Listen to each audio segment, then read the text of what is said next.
మండలిలో వైసీపీ నేతల చర్యపై కూటమి నేతలు ఆగ్రహం వ్యక్తం చేశారు. స్వామివారి విశిష్టతని కాపాడాలని ప్రభుత్వం చూస్తుంటే సంబంధం లేని అంశాలని సభలో తెస్తున్నారని టీడీపీ ఎమ్మెల్సీ బీదా రవిచంద్ర విమర్శించారు.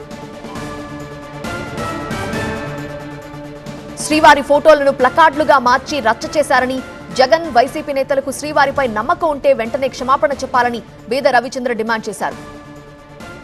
చివరికి నిన్నటి రోజున వెంకటేశ్వర స్వామి చిత్రపటాలను ప్లకార్డులు లాగా పట్టుకొని సభలోకి వచ్చి చరిత్రలో మొట్టమొదటిసారి ఈ విధంగా స్వామివారిని రాజకీయ చర్చలకి సభలోకి లాగడం, స్వయంగా చైర్మన్ వెంటనే దీన్ని తీవ్ర అభ్యంతరకరమని చెప్పినా పట్టించుకోకుండా రచ్చ చేసి వాటిల్ని మళ్ళీ సభ వాయిదా పడగానే ఎక్కడ పడితే అక్కడ పడేసి తొక్కుకుంటూ వెళ్ళినటువంటి వైకాపా ఎమ్మెల్సీ ఒక గందరగోళం నెలకొనింది. మీరు చేసిన తప్పుల వల్ల, మీరు చేసిన అవినీతి వల్ల.